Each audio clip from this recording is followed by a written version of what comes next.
بسم اللہ الرحمن الرحیم۔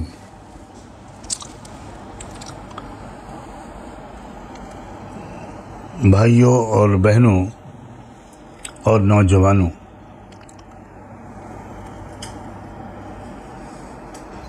فلسطین کا مسئلہ اصل میں کیا ہے،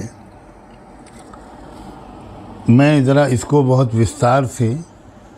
آپ کو سمجھانے کی کوشش کر رہا ہوں۔ جہاں تک اس سلسلے میں نے کل کہ اپنی اسپیچ میں آپ کو بتایا تھا، وہ تھا کہ 1948 میں برٹش گورنمنٹ کی اور یورپین دوسری طاقتوں کی سازش سے کیسے فلسطین کی سرزمین پر ایک نیا ملک بسایا گیا، اور اس نئے ملک میں ودیشوں سے، خاص طور پر ویسٹرن اور ایسٹرن یورپ سے لوگ لا کر بسائے گئے، یعنی مول نواسیوں سے زمین کو چھین کر ودیشی لوگوں کو کس طرح وہاں پر لا کر بسایا گیا، اس کا میں نے آپ سے کچھ تفصیل سے آپ کو اس بارے میں بتایا تھا۔ تھوڑا سا اور پیچھے ہٹ کر آج مجھے ایک دو باتیں وہ بھی آپ سے کہنی ہیں جو شاید میں نے کل نہیں بیان کی تھی، کہ ورلڈ وار جو پہلی ہوئی ہے 1914 سے 1918 تک، اسی وقت سے ہی برطانیہ نے پوری سازش کر کے، انگلینڈ نے، UK نے، گریٹ برٹن نے پوری سازش کر کے فلسطین میں وہاں فلسطینیوں کی زمین کو چھین کر اور زیونسٹ جوز کو وہاں پر لا کر بسانے کا کام شروع کر دیا تھا، اور زمینیں خرید کر انہوں نے جوز کے حوالے کرنا شروع کیا تھا۔ جو برٹش بینکر سے بڑے بڑے لوگ تھے، کارپوریٹ سیکٹر کے لوگ، وہ باقاعدہ ملینز آف پاؤنڈز ڈونیٹ کر رہے تھے، اور وہ لوگ زمینیں خود ان کی جو ایمبیسیز تھیں یا کونسلیٹس تھے، وہ زمینیں خرید کر وہ ان زیونسٹ یہودیوں کے حوالے کر رہے تھے۔ تو بہت ہی مین رول جو اس میں ہے وہ اصل میں برٹن کا ہے،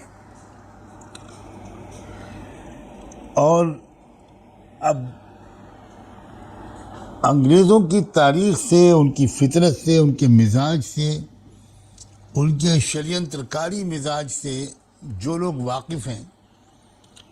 ان کے سامنے تو زیادہ تفصیل سے بتانے کی ضرورت نہیں ہے، لیکن ہمارے بہت سے لوگ ہیں جو بھارتیہ برہمنوں کے شریعتر کاری مزاج سے تو واقف ہیں۔ بھارتی برہمن کا مطلب وہ برہمن یا وہ ودیشی جو یہاں آ کر بسے، لیکن وہ آرینز جو یورپ کے دیشوں میں جا کر گئے، انہوں نے وہاں جو قبضہ کیا، جن کے گرو گھنٹال انگریز تھے، ان کی جو طبیعت میں، مزاج میں سازشیں تھیں، توڑنا تھا، لڑانا تھا، ڈیوائڈ اینڈ رول، اس سے عام طور پر ہمارے بہت سے لوگ شاید واقف نہیں ہیں، خاص طور پر نان مسلم۔ ضرورت تو ہے اس بات کی کہ اس سے بھی اچھی طرح واقفیت ہو۔ بہرحال میں اسی وجہ سے تھوڑی سی باتیں آج آپ سے اور بھی بتاؤں گا۔ وائزمن ایک لیڈر گزرا ہے جس کا بہت اثر و رسوخ تھا برٹن میں، اس نے بہت بڑا رول پلے کیا، بہت زبردست مال کو خرچ کیا، صرف اس لیے کہ فلسطین کے مول نواسیوں سے زمینوں کو چھینا جائے اور ان کو وہاں سے نکالا جائے، اور وہاں پر زیونسٹ جوز کو لا کر بسایا جائے۔ پھر ایک وقت آیا کہ برٹشرز نے بڑی سازش کر کے، اور جو عرب پیننسولا ہے، جہاں آج سعودی عربیہ جس کا نام ہے، اس میں انہوں نے آپس میں لڑوایا، جو وہاں کا اس وقت کا رولر تھا اس کو لڑوایا. اور ایک لمبی کہانی ہے کہ کس طرح وہ سازش کامیاب ہوئی. لارنس نام کا ایک برٹش ایجنٹ تھا جو عربوں کی طرح کی عربی بولتا تھا اور بالکل عرب ڈریس میں رہتا تھا, اونٹ کی سواری کرتا تھا, اور اس نے عربوں کا بڑا کانفیڈنس اپنے حاصل کر لیا تھا, اور اس نے عربوں کو ترکوں سے لڑوایا. بہت بھیانک ہسٹری ہے یہ,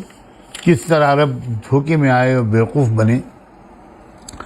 اور کس طرح عثمانی ترکوں سے عربوں کی زبردست لڑائی ہوئی. اور مقصد اس کا کیا تھا؟ مقصد اس کا یہ تھا کہ کسی طرح عربوں کو یہ لالچ دی جائے کہ اگر تم عثمانی ترکوں سے لڑ پڑو گے تو عثمانی ترکوں کا جو اس وقت حکومت ہے فلسطین پر, عراق پر, شام پر, یہ ہم اس حکومت کو گروا دیں گے اور یہ سارا علاقہ سب تمہارے حوالے کر دیں گے. عرب بڑے خوش ہوئے کہ ہم کو تو بیت المقدس بھی مل جائے گا, فلسطین بھی مل جائے گا, عراق و شام بھی مل جائے گا, اور وہ بالکل نہیں سمجھے کہ ہم کو دھوکہ دینے والے ہیں یہ لوگ. اور بالآخر ایک بغاوت کا اعلان کر دیا. اس وقت کے عرب پیننسولا کے رولر جس کا نام شریف حسین تھا, اس نے 1916 میں ایک بغاوت کر دی اب ترکوں کے خلاف, اور اس کے نتیجہ یہ ہوا کہ یہ جو عرب کا ملک تھا یہ برٹش گورنمنٹ کا ارائی بن گیا.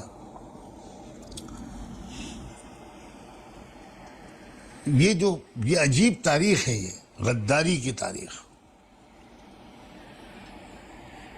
پیٹھ کے پیچھے چھرا گھونپنے کی تاریخ. اب برطانیہ نے کیا کیا کہ جب عثمانیہ سلطنت اوٹومن امپائر کی گرفت کمزور ہو گئی تو اس نے عراق اور شام کے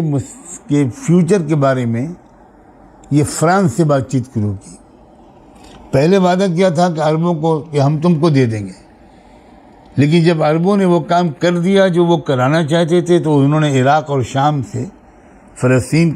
کے بارے میں عراق اور شام کے بارے میں فرانس سے گفتگو شروع کی. بعد میں اس میں روس بھی شامل ہو گیا, اور بالآخر مئی 1916 میں ایک سائکس پیکو ایگریمنٹ مشہور ہے, وہ ہوا ان طاقتوں کے درمیان. اس میں طے ہوا کہ عراق کا جو زیادہ تر حصہ ہے اور ایسٹرن جارڈن اور پیلسٹائن میں حیفا تک کا علاقہ, یہ تینوں چیزیں, یہ تینوں ملک گویا یہ برطانیہ کو مل جائیں گے. یہ بندر بانٹ ہو رہی تھی اور برٹش سرکار وہاں پر چلائے گی ان ملکوں کو, اور لیبنان اور سیریا یہ فرانس کو مل جائے گا. آپ سوچیں ذرا, آپ دیکھو ذرا کیا مطلب ہے اس کا. یہ ملک جن کے ہیں وہ چلائیں گے بھائی, آپ کون ہوتے ہو؟ لیکن ہمارے دیش میں جس طرح انہوں نے آ کر قبضہ کیا لوٹنے کھسوٹنے کے لیے, قدرت کی عجیب بات ہے. برطانیہ میں کوئی پیداوار نہیں ہے,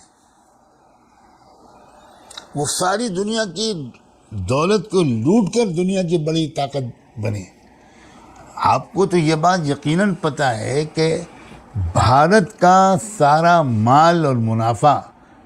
برطانیہ جاتا تھا, انگلینڈ جاتا تھا, اور اس سے وہ بڑی طاقت بنے ہیں, ورنہ تو ان کے پاس کچھ بھی نہیں تھا. تو یہ لٹیرے لوگ ہیں, آج بھی لوٹ مار مچا رہے ہیں. اور یہاں پر آ کر میں آپ سے بیچ میں ایک بات روک کر کہوں گا, مسلمانوں نے انگریزوں سے جو اتنی زبردست لڑائی لڑی, اس بات کو وہ لوگ نہیں سمجھ سکتے کہ جو انگریزوں سے واقف نہیں. پوری دنیا کا سسٹم جو خراب کیے ہوئے ہیں لوگ, وہ یہی ویسٹرن پچھمی طاقتیں ہیں. یہ براہمن نے بھارت کا ستیہ ناش کیا ہے اور ان لوگوں نے پوری دنیا کا ستیہ ناش کیا ہے. تو مسلمانوں نے بہت بڑا خطرہ مول لیا تھا مگر اس بات کی داد دینی پڑے گی کہ پوری دنیا کے بگاڑ کے اصلی مجرموں کو آئیڈینٹیفائی کر لیا تھا انہوں نے، اس لیے اپنی پوری طاقت وہ ان کو کمزور کرنے پر لگائے ہوئے تھے۔ ایک دیش کی آزادی کا مسئلہ نہیں تھا، پوری دنیا کی آزادی کا مسئلہ تھا۔ جو لوگ یہ نہیں سمجھ پاتے کہ مسلمانوں نے انگریزوں سے اتنی بڑی لڑائی کیوں لڑی، میں ان کو بلیم نہیں کرتا، وہ انگریزوں کے کیریکٹر سے اچھی طرح واقف نہیں ہیں۔ جو انگریزوں کے کیریکٹر سے، ویسٹرن اور پچھمی طاقتوں کے کیریکٹر سے واقف ہو جائے گا، وہ سمجھ جائے گا کہ سب سے بڑے شیطان تو یہی لوگ ہیں جنہوں نے وشو ویاپی سطح پر، ایک گلوبل سطح پر لوٹ مار مچائی ہے اور کمزوروں پر، مول نواسیوں پر ظلم کیا ہے۔ یہ بات بھی میں بیچ میں بتا دوں کہ یہ جو لوگ سمجھتے ہیں کہ وہ بڑے سیکولر لوگ ہیں، سویلائزڈ لوگ ہیں، یہ بہت ہی کم سمجھ لوگ ہیں جو یہ سمجھتے ہیں۔ ان کے دل و دماغ کے اندر کیا ہوتا ہے وہ کچھ اور ہوتا ہے، زبان پر وہ ان کو کس وقت، کس کے سامنے، کس آڈینس کے سامنے کیا کہنا ہے، وہ اس کو اچھی طرح جانتے ہیں، اور اس لیے جھوٹ اور دھوکہ دینے میں دنیا میں ان سے آگے کوئی نہیں نکل سکتا۔ اب جب پہلی جنگ ختم ہوئی اور اوٹومن امپائر بھی 1923-24 میں گر گئی، تو برٹش فوجیں جو ہیں، اب ان کے لیے تو کوئی رکاوٹ ہی نہیں رہ گئی تھی، یہ تو پوری طرح بیت المقدس اور فلسطین پر قابض ہو گئی۔ اس وقت برٹش آرمی نے اس لڑائی کو جیتنے کے بعد جو سیلیبریٹ کر رہا تھا اور جشن منا رہا تھا، اس کی زبان سے ایک جملہ نکلا تھا کہ آج کروسیڈ مکمل ہو گیا، جو ہم کرسچنس کی مذہبی جنگیں تھیں، آج ان کا سلسلہ مکمل ہو گیا۔ یعنی فلسطین پر حملہ خالص مذہبی بنیاد پر تھا، اور وہ ایک کروسیڈ تھا، ایک دھارمک یدھ تھا، وہ دھرم یدھ تھا، اور یہ لڑائیاں سب مذہبی ہیں۔ افسوس یہ ہے کہ مسلمانوں سے کہا جاتا ہے کہ آپ مذہبی اعتبار سے کسی معاملے کو مت دیکھو، اور خود وہ خالص دھارمک اور مذہبی حیثیت سے ہی ہر چیز کو دیکھتے ہیں۔ 9/11 کا جو واقعہ ہوا تھا، اس وقت جو امریکن صدر بش کے منہ سے جو جملہ شاید نکل آیا تھا، اس میں بھی اس نے اس حملے کے وقت میں صلیبی جنگ ہی کا نام لیا تھا، کہ ہم یہ لڑائی مذہبی اور صلیبی لڑائی ہے، یہ کرائسٹ کی لڑائی ہے،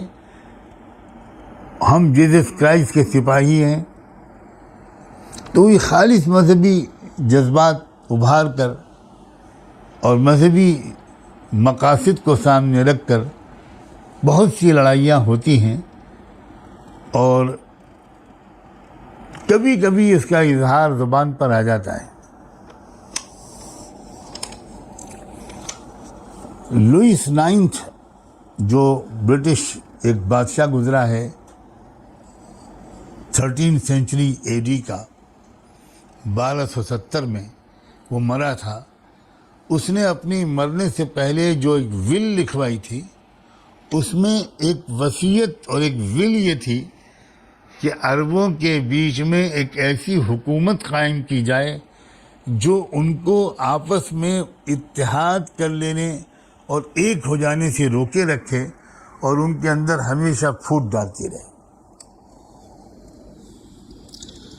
پھر 1917 ہی میں جب ایک فوجی جنرل ایلن بی کے سپرد کیا گیا فلسطین کو، تو اس سے پہلے میں آپ کو کل بتا چکا ہوں کہ برٹش فارن سیکریٹری نے جو بیلفور ڈکلیریشن پاس کیا تھا، اور اس کے بعد پھر آگے بڑھتی رہی بات یہاں تک کہ وہاں پہنچ گئی جہاں تک میں کل خود آپ کو لے کر پہنچا تھا کہ کس طرح اسرائیل کے قیام کا باقاعدہ اعلان کر دیا گیا۔ 1920 10 جنوری جب برٹش مینڈیٹ میں دے دیا گیا فلسطین، اس کا بھی تذکرہ میں کل کر چکا ہوں۔ اب میں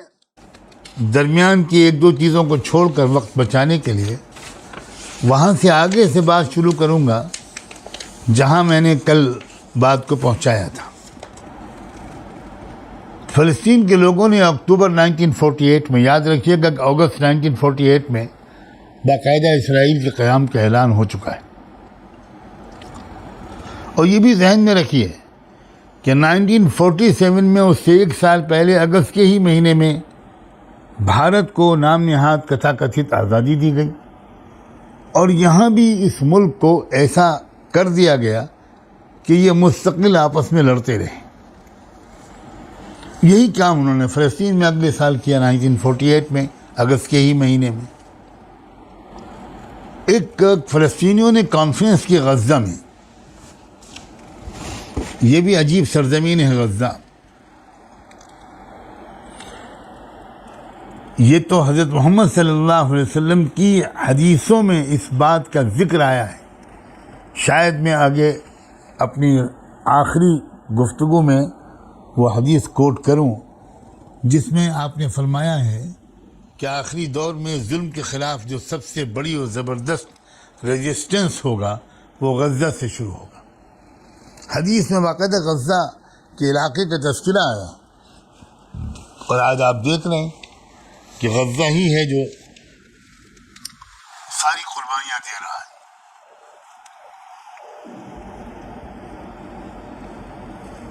افسوس یہ ہے کہ 1948 میں جو فلسطین کے لوگوں نے آزادی کی لڑائی اور ان باہر سے آنے والے لوگوں کو نکالنے کے لیے اپنے بہت معمولی ریسورسز کے ذریعے سے ایک مقابلہ اور سنگھرش شروع کیا، تو اس وقت خود عرب حکومتوں نے ان فلسطین کے مجاہدوں کو روک دیا، اور بالآخر یہودیوں کو ایک پرماننٹ، ایک مضبوط حکومت وہاں بنانے کا موقع مل گیا۔ اور اسی سال 1948 میں اسرائیلی فوج نے فلسطینیوں کا ایک زبردست قتل عام شروع کیا، ایک ماس کلنگ شروع کی جس میں 258 فلسطینی شہید ہوئے، اور تقریباً 60% فلسطینیوں کو اپنے وطن سے ہجرت کر کے ان بستیوں میں پناہ لینی پڑی جہاں خود یہودی پہلے سے حکومت کر رہے تھے، اور 30,000 کے قریب لوگ وہ فلسطین کے ہی مختلف علاقوں میں جو آکوپائڈ علاقے تھے وہاں کیمپوں میں جا کر بس گئے۔ اس کے بعد آگے 1955 میں 1955 میں سوئس کینال پر برٹن اور فرانس نے مل کر حملہ کر دیا۔ سوئس کینال کو نیشنلائز کر لیا تھا مصر کی گورنمنٹ نے، لیکن 1956 میں حملہ ہو گیا۔ مصر کی فوجوں نے اچھا مقابلہ کیا، لیکن امریکہ اور سوویت یونین وہ ذرا الگ تھلگ سے رہے، اور اس کے نتیجے میں 23 دسمبر کو 1956 کو برٹش اور فرینچ فوجوں کو مصر سے واپس جانا پڑا۔ اب جو برٹش سامراج کا جو موڈ تھا، جو اس کا رول تھا اور ہے، وہ آپ کی سمجھ میں یقیناً پہلے سے زیادہ آ گیا ہوگا۔ یہ پورا سلسلہ اس وقت سے چلتا رہا. 1967 میں ایک زبردست حملہ اسرائیل کی فوجوں نے پھر کیا اور اس میں ایک بار پھر سیریا کا اور جارڈن کا کچھ حصہ اس کی زمینوں پر اسرائیل نے قبضہ کر لیا اور بڑی بری طرح شکست ہوئی ان فوجوں کو جو کسی جذبے کے بغیر اسرائیل سے لڑ رہی تھے. اور خود عرب حکومتوں نے بھی جو کیریکٹر اس زمانے میں ادا کیا وہ بہت ہی شرمناک ہے. ابھی جو اسرائیل کا قیام تھا 1948 سے لے کر آج تک ہمیشہ اسرائیل اپنی سرحدوں کو آگے بڑھانے کی کوشش کرتا رہا ہے. 56 میں جو اس حملے کا میں نے ذکر کیا اس میں بھی یہی اس کا مقصد تھا. اور اس کے بعد یہ سلسلہ 1967 میں آگے بڑھا اور کامیابی کے ساتھ آگے بڑھا. بہت اپس اینڈ ڈاؤنس ہوئے اس درمیان میں اور سامراج کے زیر اثر عرب حکومتیں بھی اس قدر بندھی ہوئی تھیں اور عرب کی راج پاٹ پر ایسے لوگوں کو بٹھایا گیا تھا جن کی وفاداری اپنی قوم سے مظلوموں سے نہیں تھی بلکہ ان کی وفاداری پچھمی طاقتوں کے ساتھ زیادہ تھی، اس لیے کہ انہی کی مدد کے سہارے ان کا سنگھاسن، ان کا تخت و تاج قائم تھا. امریکہ کا جو کردار رہا ہے میرے پاس الفاظ نہیں ہیں کہ میں امریکہ اور برٹن کے کردار کو صحیح لفظوں میں آپ کے سامنے سچ بیان کر سکوں. میرے سامنے کچھ نوٹس ہیں جس سے شرمناک تفصیلات سامنے آتی ہیں اور ان کا جو ایک زبردست منافقانہ ڈبل رول رہا ہے دنیا کے اکثر سمسیاؤں کے پیچھے اور اس فلسطینی مسئلے کے پیچھے بھی. اس کو جب تک آدمی کوئی تفسیر سے نہیں پڑھے گا تب تک وہ ان پچھمی طاقتوں کی سازشی ذہنیت کو ٹھیک سے سمجھ نہیں سکتا. 1967 کی جو جنگ ہے اس جنگ میں بھی امریکہ اور برطانیہ نے بہت کھل کر اسرائیل کا ساتھ دیا اور ملینز آف ڈالرز کے ہتھیار اسرائیل کو بھیجے. ایک طرف اسرائیل کی فوجیں بہت ہی ایگریسو قسم کے حملے کرتی رہتی تھیں اور تیاریاں کرتی رہتی تھیں اور دوسری طرف اس کے لیڈر دنیا بھر میں پھیل کر ورلڈ پیس، ریجنل سولیڈریٹی، اس قسم کی میٹھی میٹھی باتیں کرتے رہتے تھے. یہ جون کا مہینہ تھا جب اسرائیل کو 67 کی جنگ میں ایک زبردست فتح ہوئی اور اس میں جیسے میں نے ابھی کہا بہت سی سیرین، لیبنیز، جارڈن اور ایجپٹ، ان چاروں ملکوں کی ٹیریٹریز میں کے کافی حصے پر یا کچھ حصے پر اسرائیل کا قبضہ ہو گیا اور اس کی سرحدیں گویا پھیلتی چلی گئیں. اس زمانے میں مشہور لیڈر تھا اسرائیل کا، ڈیفنس منسٹر تھا موشے دیان، جو ذرا زیادہ عمر کے لوگ ہیں انہیں اچھی طرح یہ نام یاد ہوگا اور اس کا کیریکٹر بھی یاد ہوگا. دو لوگ اسرائیل کے بہت زیادہ مشہور ہوئے ہیں. اسرائیل کے کیا، ایک تو امریکہ کا تھا ہنری کسنجر فارن منسٹر، اور ایک یہ اسرائیل کا ڈیفنس منسٹر موشے دیان.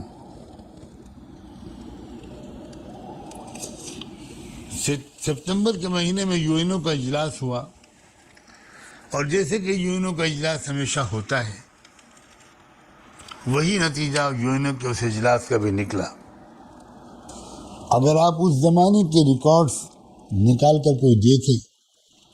اخباروں کے تو جو ظلم کیا ہے اسرائیل کی فوجوں نے فلسطین کے بوڑھوں، کمزوروں، معذوروں، بچوں اور عورتوں کے ساتھ شاید اس کو اتنی زمانہ گزرنے کے بعد بھی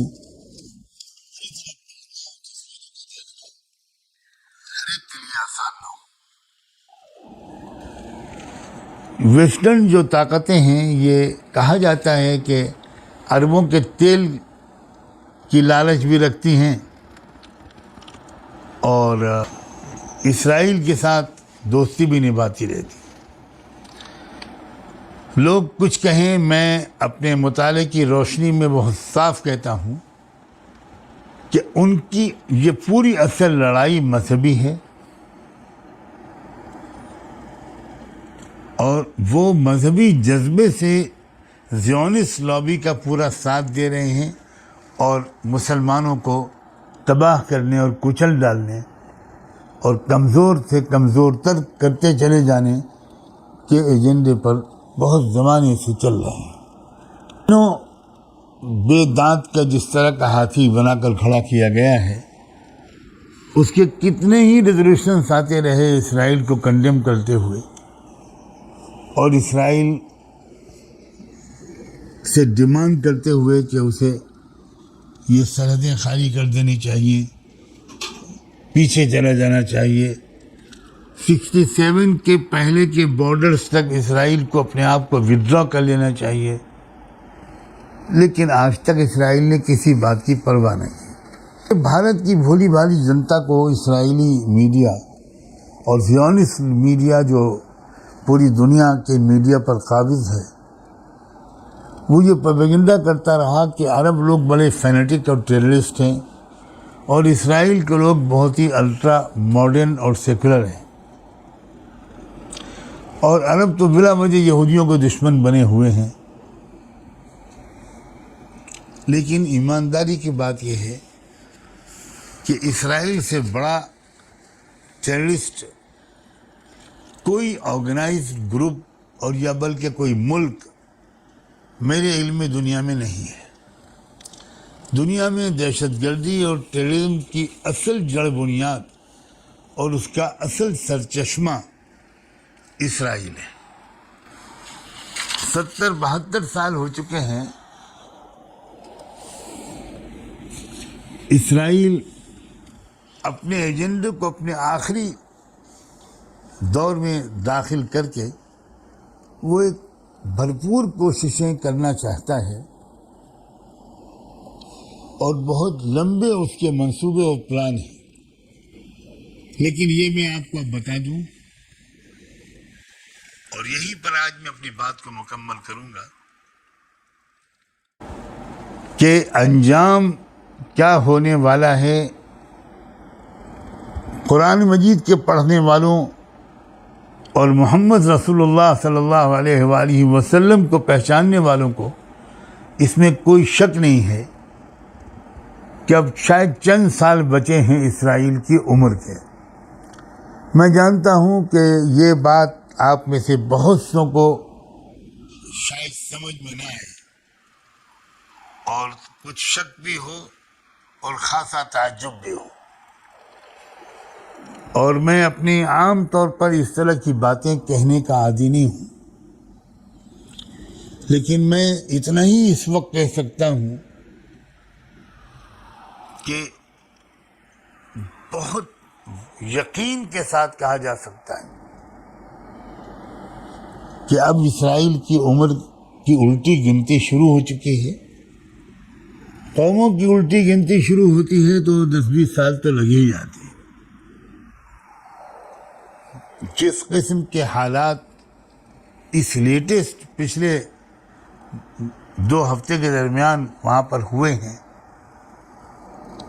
اگر وہ فیوچر کا کسی طرح کچھ انڈیکیشن ہم اس سے لے سکتے ہیں تو وہ انڈیکیشن اس کے سوا کچھ اور نہیں ہونے والا یا نہیں ہو سکتا جو میں نے ابھی آپ کے سامنے پیش کیا۔ ٹریفک ڈاؤن شروع ہو گیا ہے۔ اب سے کچھ پہلے تک پوری دنیا سے جیوز آ رہے تھے اسرائیل، اور زیونسٹ لابی پوری دنیا کے جیوز کو بہت ہی ایٹریکٹیو انسینٹیوز دے کر اپنے یہاں بلا رہی تھی، اور انہوں نے تو گویا اب یہ تک ڈکلیئر کر دیا ہے کہ پوری دنیا میں کسی بھی ملک میں رہنے والا کوئی بھی یہودی ہوگا وہ اسرائیل کا باشندہ مانا جائے گا، اور اس کو اسرائیل کی ایئرپورٹ پر اترنے کے بعد جلد سے جلد اسرائیلی نیشنلٹی اور پاسپورٹ دے دیا جائے گا۔ اس کا صاف مطلب یہ ہے کہ جتنے مین پاور ان کو چاہیے تھی اور جو امید تھی وہ ابھی تک ان کے پاس نہیں ہے۔ اور اب تو لیٹسٹ خبر یہ ہے کہ باہر سے نئے جیوز کا اسرائیل میں آنا تو دور کی بات ہے، اب تو اسرائیل میں پہلے سے 30 40 50 60 سال سے رہنے والے جو جوش زیونسٹ لوگ تھے وہ بھی اب اسرائیل چھوڑ کر بھاگ رہے ہیں۔ انہیں بھی یقین ہو گیا ہے کہ ہمارا یہاں مستقبل محفوظ نہیں ہے، اور وہ مذہبی جذبہ جو ان کے باپ دادا کو رہا ہوگا وہ ان نوجوان نسل کے اندر نہیں ہے، اور وہ باقاعدہ اس وقت بھی اسرائیل چھوڑ کر ان ملکوں میں واپس جا رہے ہیں جہاں سے وہ آئے تھے۔ تو یہ اب دور ایک نیا شروع ہو گیا ہے۔ میں اپنے تمام سننے والوں اور سننے والیوں میں جو مسلمان ہیں ان سے میں کہنا چاہتا ہوں کہ آپ میری اور بھی گفتگویں جو یوٹیوب پر چینل پر آتی رہتی ہیں آپ وہ بھی پابندی سے سنتے رہیں۔ میں اس میں قرآن کے حوالے سے اور محمد رسول اللہ صلی اللہ علیہ وسلم کے اوتھینٹک باتوں اور حدیثوں کے حوالے سے فیوچر میں کیا ہونے والا ہے اس کے بارے میں کچھ جانکاری دیتا رہوں گا، اور جو ہمارے دوسرے نان مسلم بھائی اور بہنیں اور نوجوان ہمارے مول نواسی ساتھی وہ ہیں ان سے میں اتنی ضرور ریکویسٹ کروں گا کہ اگر ہو سکے تو وہ بھی میری اور بھی گفتگوؤں کو ذرا سنتے رہیں۔ میرا دل سے خواہش ہے کہ وہ جانکاری میں کسی سے پیچھے نہ رہیں، اور ظلم سے مقابلے کے سلسلے میں تو وہ بہت زیادہ مضبوطی کے ساتھ نیشنل اور انٹرنیشنل ہر سطح پر ظلم کی طاقتوں کی مخالفت کریں اور مظلوموں کا ساتھ دیں۔ ایک تبدیلی آئے گی، اور وہ سب سے پہلے بیت المقدس میں آئے گی۔ یہ بات مجھے کل کہنی تھی، آج ہی میری زبان پر آ گئی، اور پھر وہ تبدیلی وہیں سے تالاب کی لہریں بن کر پوری زمین میں، پورے گلوب میں پہنچیں گی، اور ہر ملک کا کونا دنیا کے ہر ملک کا چپا وہ گویا امن کا اور انصاف کا گہوارہ بن جائے گا۔ اس لیے انصاف کے قیام کی لڑائی لڑنے والوں کو اور ظلم کے خلاف بہادری کے ساتھ جد و جہد اور سنگھرش کے میدان میں جمے رہنے والوں اور جمے رہنے والیوں کو میں یہ مبارکباد کا پیغام دیتے ہوئے ان سے یہ اپیل کرتا ہوں کہ وہ بالکل نہ گھبرائیں، مایوس نہ ہوں، نا امید نہ ہوں، خوفزدہ نہ ہوں۔ اب منزل زیادہ دور نہیں ہے، ضرورت ہے کہ ہم قربانیوں کو بڑھاتے چلے جائیں، محنت بڑھاتے چلے جائیں، جان بھی کھپائیں، مال بھی لگائیں، اور اپنی صلاحیتوں کے ذریعے بھی ہم اپنے سنگٹھن کو، اپنی آندولن کو زیادہ سے زیادہ مضبوط کریں۔ جو لوگ مقابلے کے میدان میں جمے رہیں گے، آخری فتح کے لیے بھی شاید انہی کو قبول کیا جائے، ورنہ جو لوگ ڈرائنگ روم سے نکل کر سیدھے میدان فتح میں، میدان غنیمت لوٹنے کے لیے پہنچیں گے، ان کا انجام اچھا ہوگا، اس کا کوئی ثبوت یا اس کی کوئی نشانی کم سے کم مجھے نہیں ملتی۔ مجھے امید ہے کہ آج جو کچھ میں نے کہا ہے وہ چاہے لفظوں میں کہا ہو یا بٹوین دا لائنز کہا ہو، اس کو آپ سب سمجھ گئے ہوں گے۔ میری نیک خواہشات، میری نیک تمنائیں، میری پرخلوص دعائیں آپ سب کے ساتھ ہیں۔ اللہ تعالی ہم سب کا حامی و ناصر ہو۔ بہت بہت شکریہ۔ یہ مصرع کاش نقش ہر در و دیوار ہو جائے، جسے جینا ہو مرنے کے لیے تیار ہو جائے۔